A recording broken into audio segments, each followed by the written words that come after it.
Apprends-moi à aider. Module 2 Leçon 2. Technique de communication verbale en ligne. L'importance des mots et comment ils peuvent influencer la perception.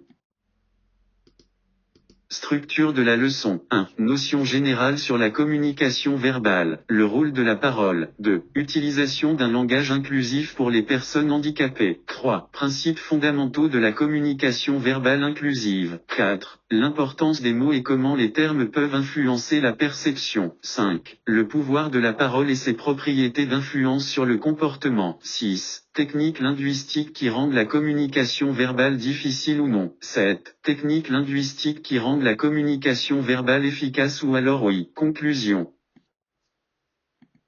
Objectif de la leçon. À la fin de la leçon, les apprenants seront en mesure de reconnaître des notions générales sur la communication verbale, montrer le rôle et les propriétés du mot, utiliser un langage inclusif pour les personnes handicapées, mettre en pratique les principes de la communication verbale inclusive, choisir les mots appropriés pour communiquer avec les personnes ayant des besoins spéciaux, illustre des techniques verbales qui rendent la communication difficile, donc non, illustrer les techniques verbales qui rendent la communication plus efficace, donc oui, revoir les notions de théorie de la communication pour améliorer leur propre communication, prendre conscience des situations de communication dans lesquelles nous utilisons les propriétés du mot, mettre à jour les techniques favorables et défavorables utiles dans le processus de communication. Notion générale sur la communication verbale. Le rôle des mots dans le processus d'influence. Le terme verbal vient de l'expression latine verbum qui signifie parole et parole, donc selon cette étymologie, chaque fois que nous communiquons avec des mots, nous utilisons l'expression communication verbale. Dans l'expression vocale ou auditive, nous disons que le mot est oral ou parlé, et dans l'expression graphique, visuelle, nous l'appelons écrit. La distinction entre les deux formes d'expression du mot est liée aux caractéristiques du canal de communication, auditif pour la communication orale et visuelle pour la communication écrite. La communication verbale est l'apanage exclusif de l'homme, seul être vivant capable de communiquer des pensées et des sentiments à l'aide de mots sous forme de signes vocaux ou graphiques. Chaque langue est composée de 28 à 35 phonèmes, qui composent un alphabet graphique et sonore. Les phonèmes sont les éléments constitutifs de la parole. Ils inventent des mots et sont délimités par des pauses dans la communication orale ou par des espaces dans la communication écrite.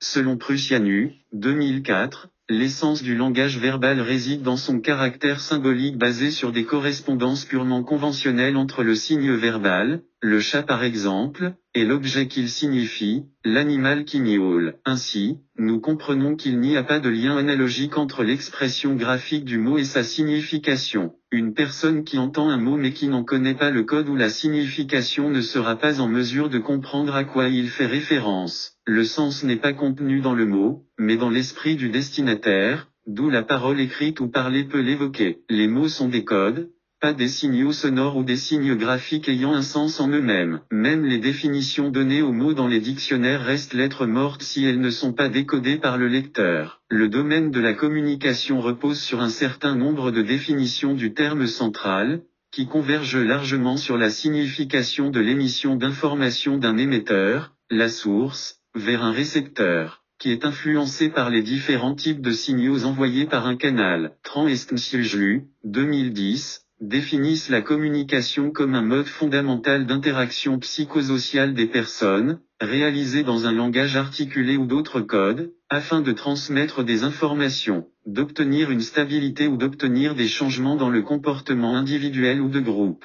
Ainsi, les définitions classiques de la communication sont parfaitement valables et considérablement améliorées lorsque nous nous référons à la communication dans l'environnement en ligne.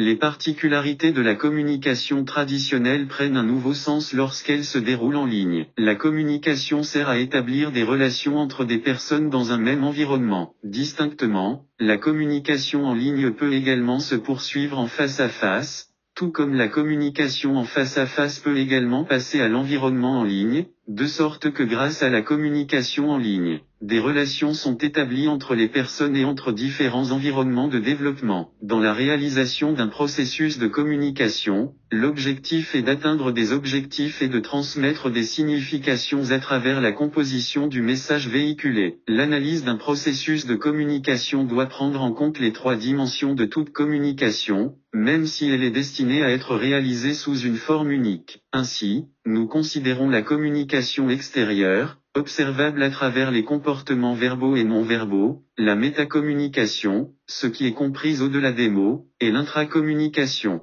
l'échange d'informations qui a lieu au niveau du moi intérieur. La communication porte l'empreinte de l'espace dans lequel elle se déroule, en transmettant les caractéristiques de cet environnement. En particulier, la communication en ligne fait appel aux caractéristiques spécifiques de l'environnement numérique. Lors de la communication, le message, les personnes et les relations établies sont dynamiques. Une fois ce processus initié, il génère une évolution et un changement, parfois irréversible, dans le sens qu'une fois qu'un message est envoyé, ce contenu ne peut pas être arrêté en route vers le récepteur.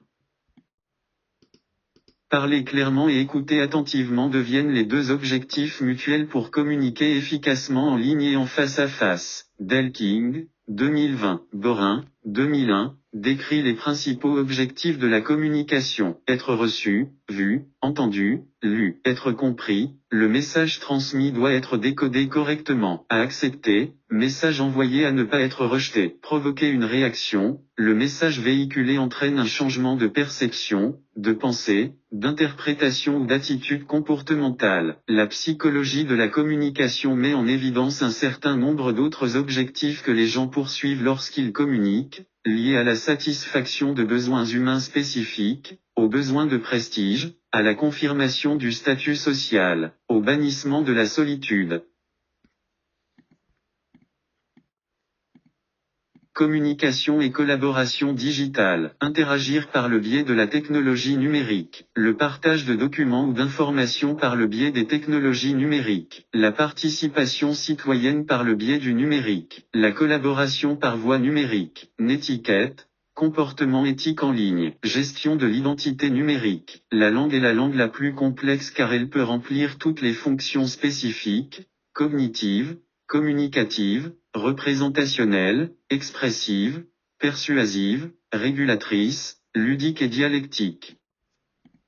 L'étiquette dans la communication numérique fait référence à 1. Établissez des directives de communication claires. La netiquette consiste à établir des directives claires pour la communication en ligne. Il peut s'agir d'attentes en matière de langage et de ton, de directives pour gérer les désaccords ou les disputes, et de règles pour le partage de contenus provenant de sources externes. 2. Respecter le temps et l'attention des autres. La netiquette signifie également respecter le temps et l'attention des autres dans les interactions en ligne. Cela peut impliquer de s'abstenir de bombarder les autres de messages constants, d'attendre un moment approprié pour engager des conversations et de faire attention à ne pas monopoliser les discussions. 3. Promouvoir un environnement positif et inclusif. La netiquette guide les individus dans la création et le maintien d'un environnement positif et inclusif dans les espaces en ligne. Cela peut impliquer de soutenir et d'encourager activement les autres, d'utiliser un langage inclusif et d'être conscient de l'impact des commentaires ou des actions sur différents groupes de personnes. 4. Gérer les conflits avec diplomatie et respect. La netiquette comprend des stratégies pour gérer les conflits et les désaccords avec diplomatie et respect. Il s'agit d'utiliser l'écoute active,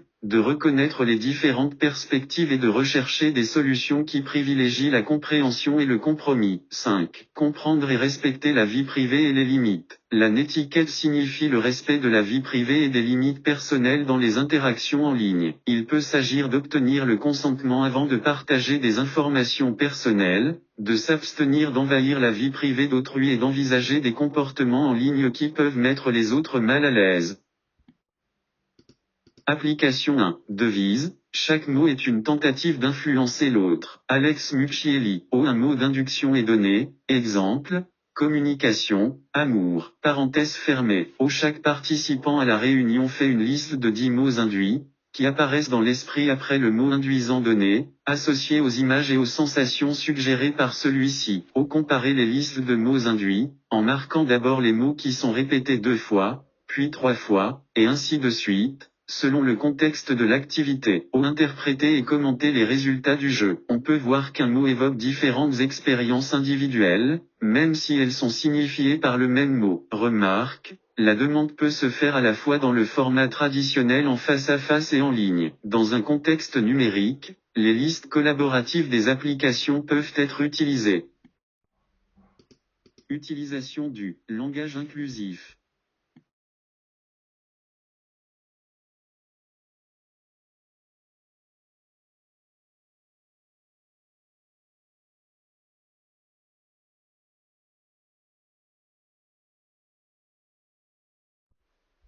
« 3. Principes fondamentaux de la communication verbale inclusive. Utiliser un langage qui donne la priorité aux personnes plutôt qu'à leur maladie ou handicap. Le langage basé sur la personne est la forme de communication la plus couramment reconnue pour les personnes handicapées, car il met l'accent sur la personne ou le groupe avant le handicap. Cependant, toutes les catégories de handicap ne sont pas universellement prioritaires et il est important de s'interroger sur la manière préférée d'identifier les personnes handicapées. À titre d'illustration, on peut utiliser des expressions telles que personnes atteintes d'albinisme, élèves dyslexiques, femmes handicapées intellectuelles et, bien sûr, personnes handicapées.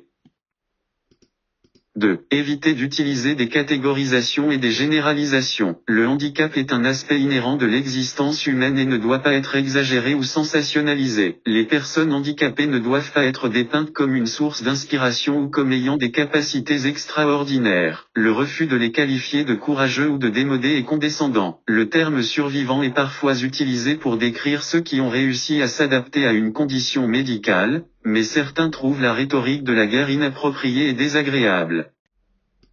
3. Éviter d'utiliser des euphémismes condescendants. L'utilisation d'euphémismes tels que personnes ayant des capacités différentes et personnes de toute capacité peut être considérée comme condescendante ou irrespectueuse, car il nie les déficiences. Le terme handicapé est considéré comme plus neutre que celui de handicapé et le terme spécial est souvent critiqué pour sa stigmatisation des différences entre les personnes handicapées. Au lieu de cela, un langage neutre ou positif, tel qu'une assistance adaptée, doit être utilisé. Le terme éducation spéciale est souvent associé à des implications négatives et doit être évité.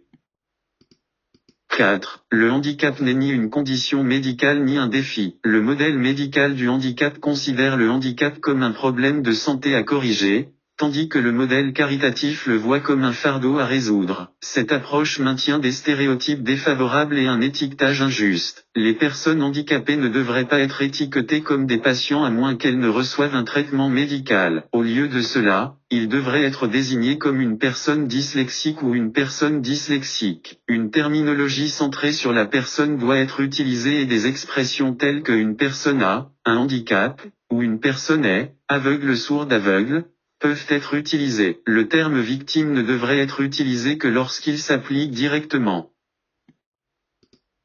5. Utiliser un langage approprié dans le discours verbal et informel. La plupart des personnes handicapées peuvent facilement s'adapter au vocabulaire couramment utilisé dans les situations quotidiennes. Pour inclure une personne en fauteuil roulant, vous pouvez lui proposer allons-y faire une promenade. De même, pour communiquer avec une personne sourde, vous pouvez demander avez-vous entendu la nouvelle? Cependant, des expressions telles que aveugle comme une chauve-souris ou sourd comme un poteau sont inappropriées et doivent être évitées, même dans des situations informelles. L'utilisation incorrecte de termes peut également être inappropriée et offensante. Alors abstenez-vous de dire je pense que j'ai la maladie d'Alzheimer lorsque vous oubliez quelque chose ou ils sont paranoïaques lorsque les autres semblent agir avec une méfiance extrême. Évitez d'utiliser la terminologie liée au handicap comme une expression offensante ou critique. Évitez d'utiliser le terme boiteux comme substitut à ennuyeux ou pas cool.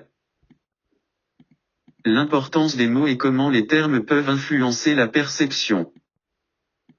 Évitez les mots passifs et victimaires. Utilisez un langage qui respecte les personnes handicapées en tant qu'individus actifs ayant le contrôle de leur propre vie. Un langage qui inclut et prend en compte les personnes handicapées. Termes inappropriés. Mutiler personnes ayant, type de handicap, personnes handicapées, personnes non handicapées, reste de la population. A, nom de l'affection ou de la déficience. Mutiler. Termes appropriés. La, personne handicapée, la, personnes handicapées, besoins spéciaux, atypiques, personnes atypiques, personne avec des capacités différentes, normal, sain, capable, typique, entier, entier à corps, sain dans le corps et l'esprit, affligé par, souffre de, victime de, infirme, invalide.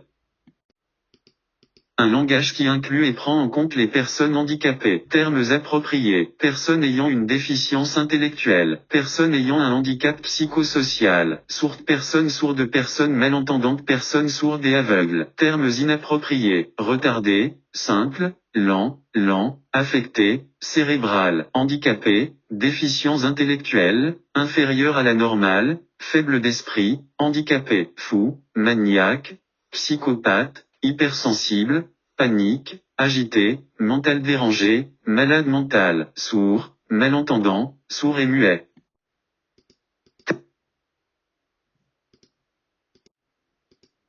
Termes appropriés. Sourde personne malentendante personnes sourdes et aveugles. Personnes ayant une déficience visuelle personnes aveugles et malvoyantes. Personnes handicapées physiques personnes ayant un handicap physique. Utilisateurs de fauteuil roulant personnes en fauteuil roulant personnes à mobilité réduite personnes utilisant un appareil d'aide à la mobilité. Termes inappropriés. Sourd, malentendant, sourd et muet, sourd-muet. Les aveugles. Infirmes, invalides, difformes, boiteux, handicapé, personne handicapée physique, physique limitation, immobilisé dans un fauteuil roulant en fauteuil roulant. Termes appropriés, personne de petite taille, personne de petite taille, personne à croissance restreinte ou de petite taille, personne atteinte d'achondroplasie, seulement si la personne est atteinte de cette maladie, personne atteinte du syndrome de Down, personne atteinte de trisomie 21, personne atteinte d'albinisme, personne touchée par la lèpre, personne utilisant un appareil de communication, personne utilisant un autre mode de communication, stationnement accessible, parking réservé aux personnes handicapées, salle de bain accessible aux personnes à mobilité, termes inappropriés, nain, mongoloïde, personne spéciale, down, albinos, lépreux, muet, incapable de parler, non-verbal, parking pour personnes handicapées et salle de bain pour personnes handicapées. Termes nécessitant des précisions linguistiques supplémentaires. La distinction entre accès et accessibilité. L'accès fait référence à la possibilité ou au droit de participer à une activité particulière ou d'entrer dans un lieu particulier. Avoir un badge ONU vous permet d'entrer dans les locaux de l'ONU. L'accessibilité est la conception intentionnelle de biens, de technologies, de services ou de lieux pour s'assurer qu'ils peuvent être facilement utilisés par des personnes, qu'elles soient handicapées ou non. Il s'agit notamment de fournir des informations et des communications accessibles. L'accessibilité physique fait référence à la création d'un environnement exempt d'obstacles qui permet aux personnes handicapées de se déplacer sans restriction. Bien que l'accès puisse être accordé, il ne garantit pas nécessairement l'accessibilité. Il est donc important d'utiliser ces expressions de manière appropriée et dans le bon contexte. 2. Braille. Le braille n'est pas considéré comme une langue, mais plutôt comme un système d'écriture tactile utilisé par les personnes aveugles ou malvoyantes pour lire et écrire. Le braille est un système tactile composé de points en relief qui peuvent être vus tactilement, utilisé par les personnes ayant une déficience ou une vision limitée. Toutes les personnes malvoyantes ne sont pas capables de comprendre et d'interpréter le braille. Les personnes capables de lire et d'écrire en braille peuvent être identifiées comme des utilisateurs de braille. Il est important de noter que la capacité de lire le braille n'est pas exclusive aux personnes aveugles. Par conséquent, il faut éviter de faire des suppositions sur la déficience visuelle d'une personne uniquement sur la base de sa capacité à lire le braille. L'acte de transformer un texte écrit en braille est appelé transcription plutôt que traduction. La technique de création d'un motif en relief sur une surface est connue sous le nom de gaufrage.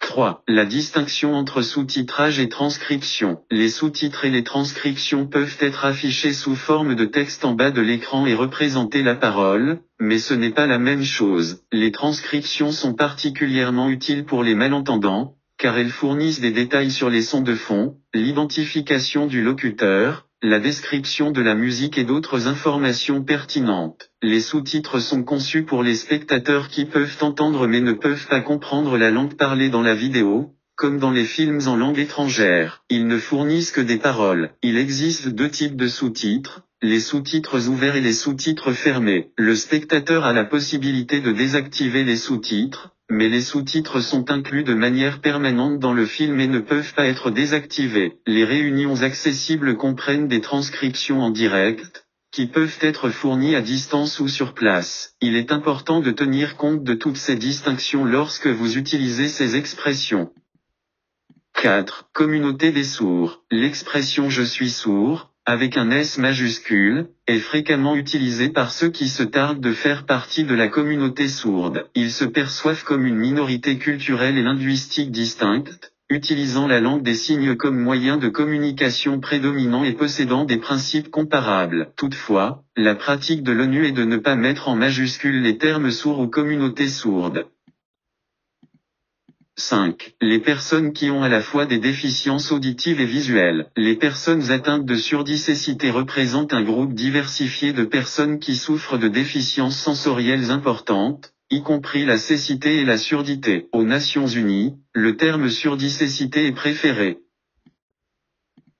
6. Déclaration et vision. Les personnes handicapées ont le droit de choisir de divulguer ou non des informations sur leur statut de handicap. En milieu de travail, il est conseillé de s'abstenir d'utiliser les expressions conventionnelles divulguer ou déclarer le handicap, car elles peuvent impliquer que la personne divulgue une affaire confidentielle. Évitez d'utiliser l'expression identification en tant que personne handicapée, car cela crée des préoccupations quant à l'identité et à l'inclusion. Il est possible qu'une personne ait une limitation physique ou mentale, mais qu'elle ne se considère pas comme une personne handicapée. L'expression choisir de partager des informations sur leur handicap décrit avec précision la décision que prennent les personnes de divulguer leur handicap ou leurs besoins spécifiques à leur employeur ou à leurs collègues.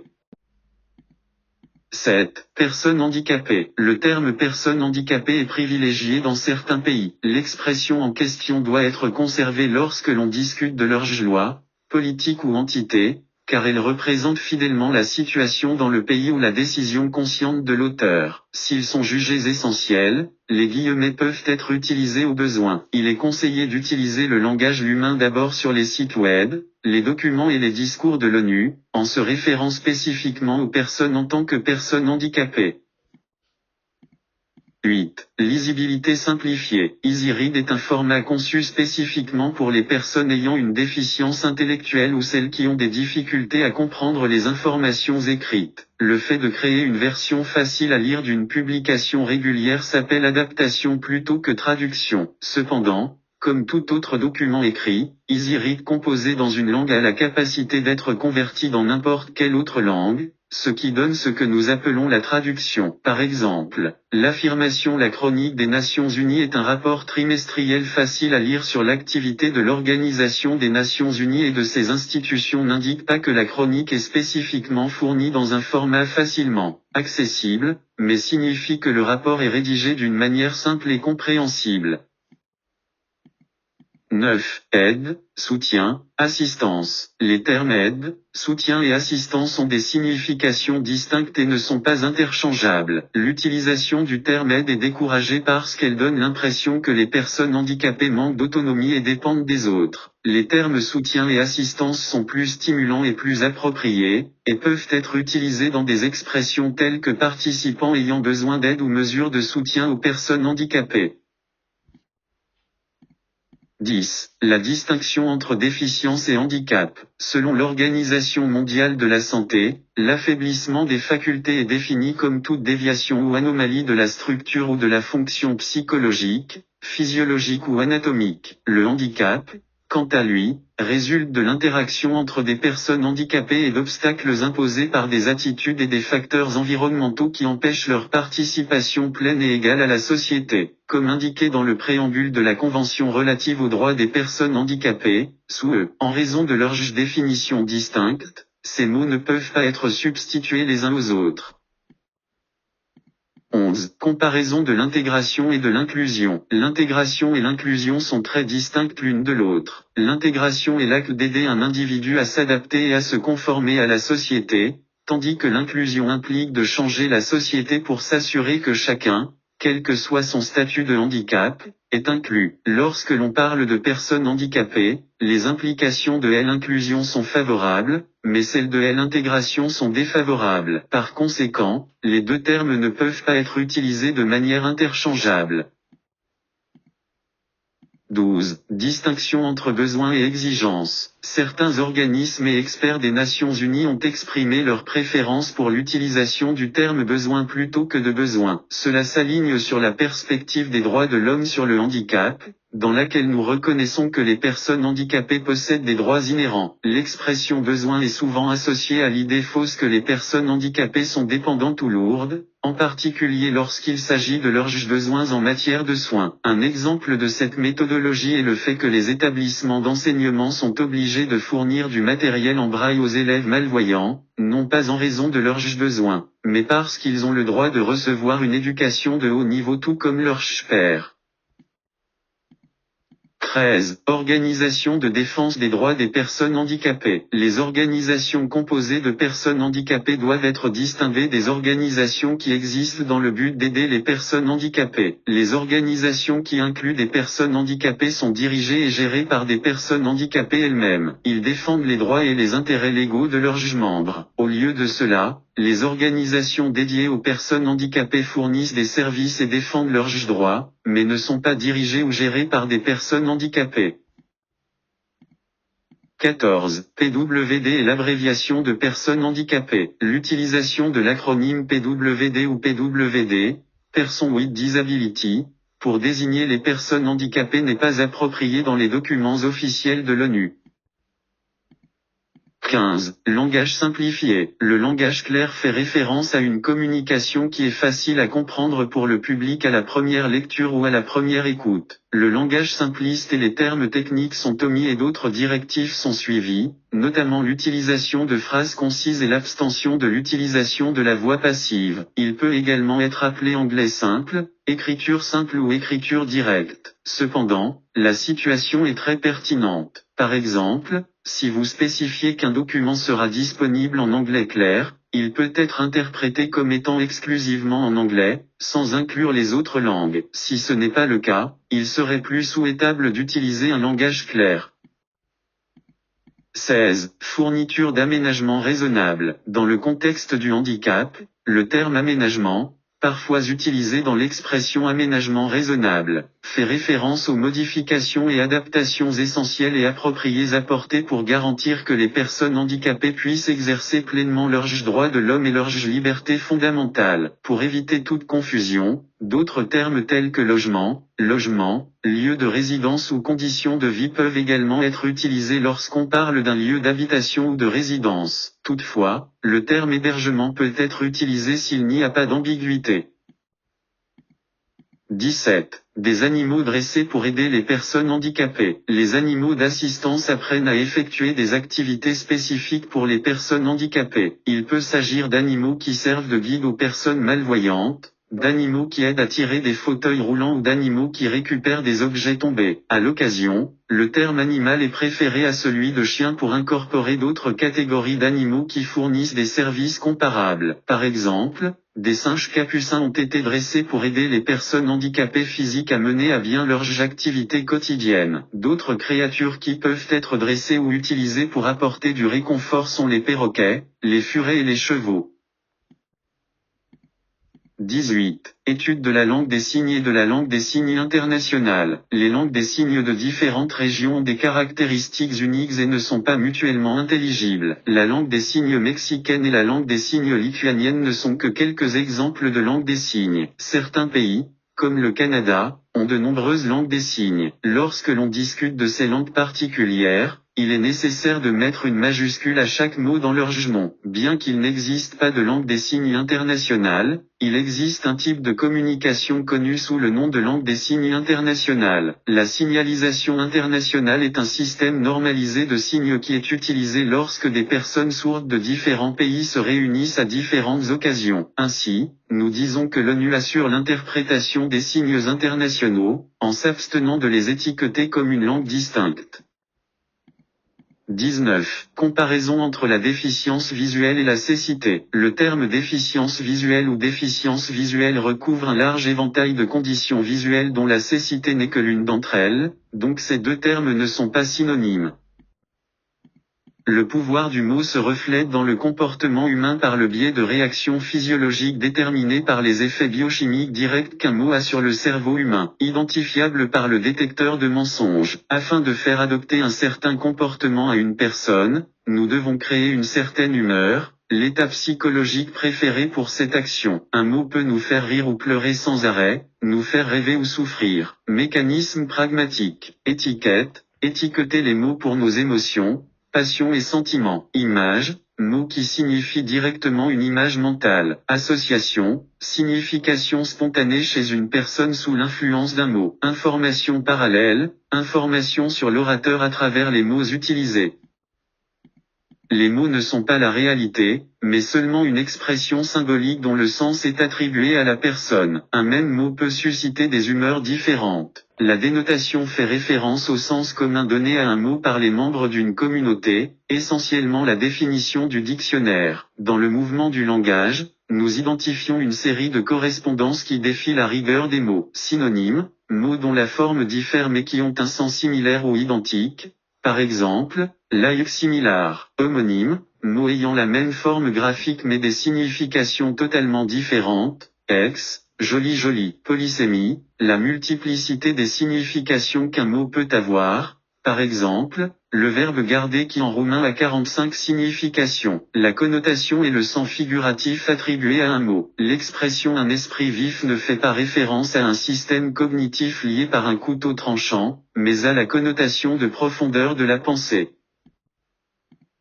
Une étude de la BBC de 2003 sur les faux souvenirs activés sélectivement sous l'influence cachée des mots contenus dans la structure des questions, a suggéré que les participants visionnent 24 images. Parmi les diapositives présentées, il y avait une photo de 2 voitures en collision. À la fin, les sujets ont été interrogés de différentes manières. On a demandé à certains à quelle vitesse ils pensaient que les voitures qui sont entrées en collision allaient. On a demandé à d'autres à quelle vitesse ils pensaient que les voitures qui se sont percutées allaient. Bien que la différence entre les deux questions ne réside que dans le remplacement du verbe, bimped mached. L'influence de ce changement a fait que le groupe qui a reçu la deuxième question a indiqué en moyenne une vitesse supérieure de 45 à 50 km à celle du groupe de participants à la première question. De plus, la deuxième question a amené certains participants à se rappeler des détails tels que des éclats de pare-brise sur le site de l'accident, qui n'étaient pas vraiment là.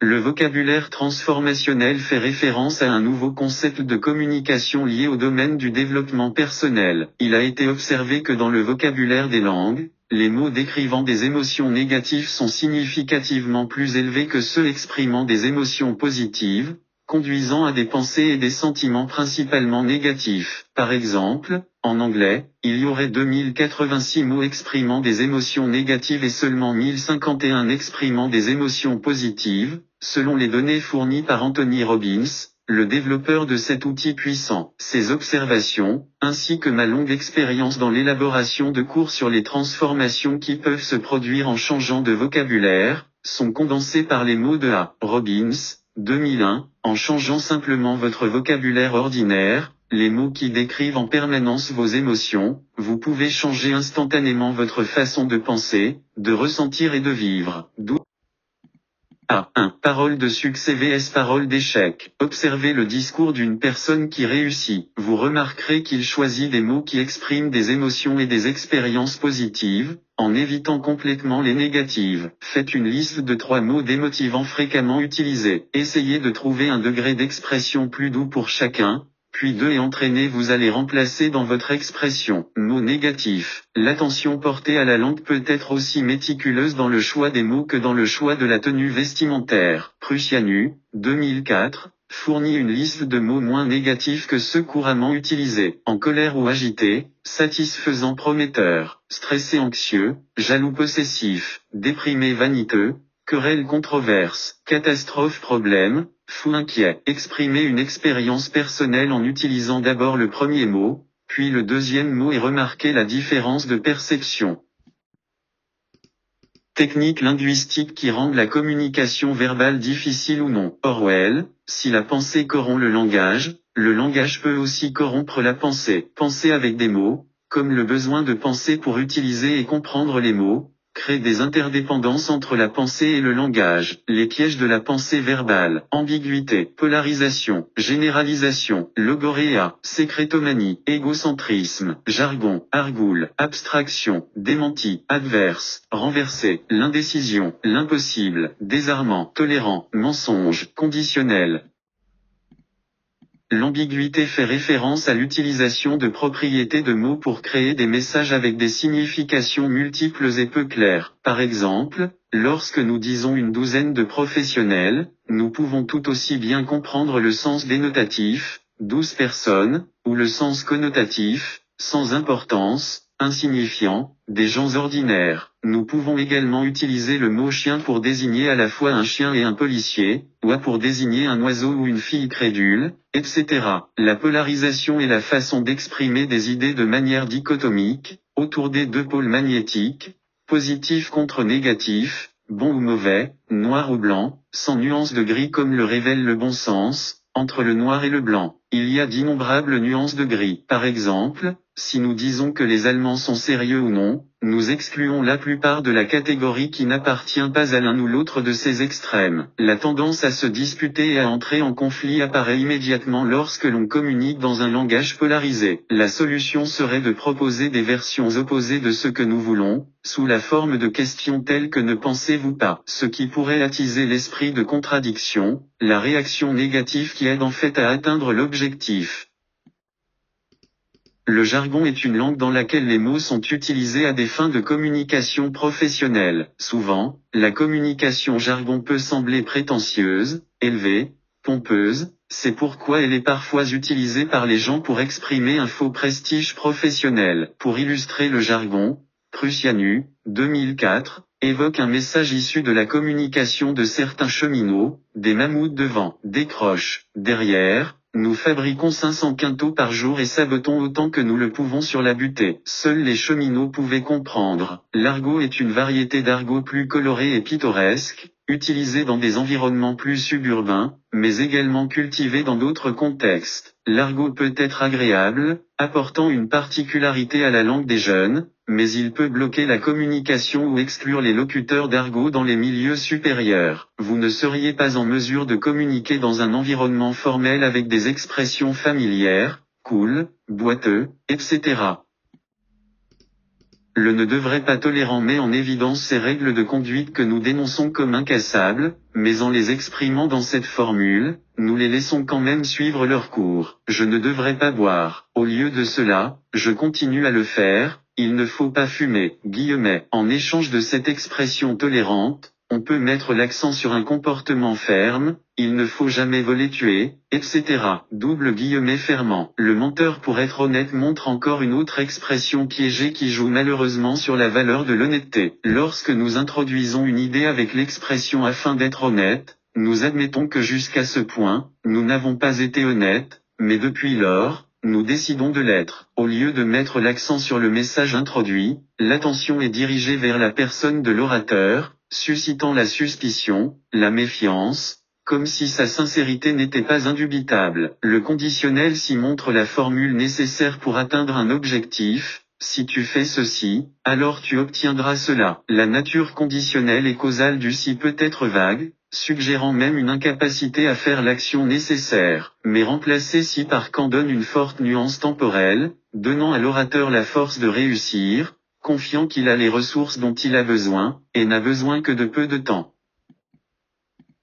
Les techniques linguistiques qui rendent la communication verbale efficace ou SOWI. Jones, 2017, présente 23 mots magiques qui nous disent exactement ce dont nous avons besoin pour avoir de l'influence, de l'impact et du succès dans la communication, en fonction des fonctions subconscientes de notre cerveau. 1. Je ne sais pas si c'est pour vous, mais 2. Ouverture d'esprit. 3. Que savez-vous sur ? Point d'interrogation. 4. Comment vous sentiriez-vous si ? 5. Imaginez. 6. Quel serait le bon moment ? 7. Je suppose que vous n'avez pas eu l'occasion de. 8. Échange simple. 9. Vous avez 3 options. 10. 2 types de personnes. 11. Je suis sûr que nous sommes similaires à cet égard. 12, si, alors 13, ne vous inquiétez pas. 14, la plupart des gens. 15, la bonne nouvelle est. 16, que se passe-t-il ensuite? 17, qu'est-ce qui vous fait dire cela? 18, avant de vous décider. 19, si je le peux, ferez-vous de même? 20, portez. 21, une dernière chose. 22, une faveur, s'il vous plaît. 23, juste par curiosité.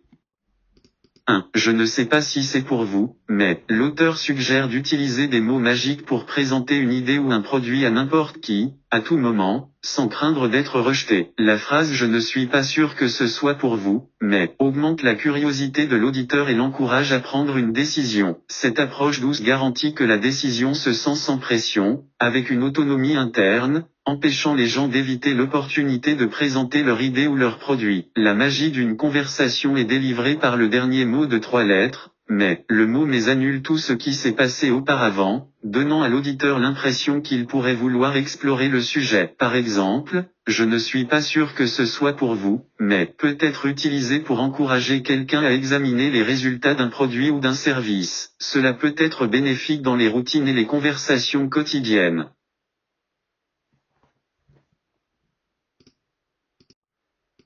2. Ouverture d'esprit. Les personnes ouvertes d'esprit sont plus susceptibles d'être perçues comme telles que les personnes fermées d'esprit, ce qui peut conduire à des conversations plus favorables. Pour attirer les gens vers votre idée, utilisez des phrases telles qu'à quel point êtes-vous ouvert d'esprit et poursuivez avec un scénario avec lequel vous voulez qu'ils soient d'accord. Cette approche augmente de 90% les chances qu'ils soient d'accord avec votre idée. Tout le monde veut être ouvert d'esprit, alors utilisez ces mots efficacement.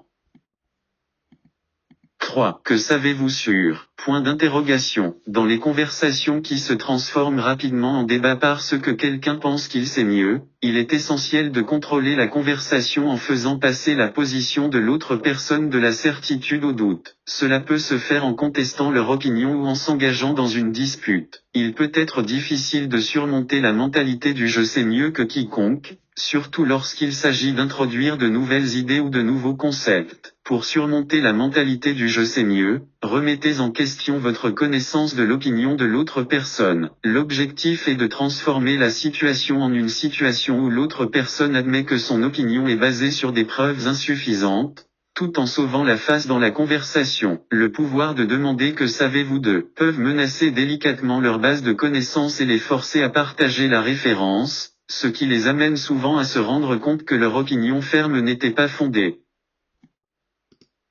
Dans ce chapitre, une synthèse théorique des notions générales sur la communication verbale a été faite, montrant le rôle et les propriétés du mot qui donnent du pouvoir dans le processus d'influence dans la communication verbale. De nombreuses applications ont été exposées pour illustrer et mettre en pratique les concepts présentés. Un guide de communication inclusive a été présenté avec des exemples de termes verbaux appropriés dans la communication avec et sur les personnes handicapées. Les particularités de l'étiquette dans la communication en ligne ont été présentées. Les aspects pratiques ont été abordés dans les 2 dernières sections en détaillant et en illustrant les techniques verbales qui rendent la communication difficile, donc non, et qui rendent la communication plus efficace, donc oui. Contenu présenté est un guide pour perfectionner la communication verbale, en ligne ou en face à face, en passant en revue certains des concepts de la théorie de la communication propres à toute langue. Fournit un guide pour une communication efficace et appropriée avec et à propos des personnes handicapées. Utile pour prendre conscience des situations de communication où nous utilisons les propriétés du mot dans le processus de communication. Fournit des conseils sur l'étiquette dans la communication en ligne. Met à jour les techniques favorables et défavorables utiles dans le processus d'influence visé par toute communication. Bibliographie. Nous vous remercions de votre attention.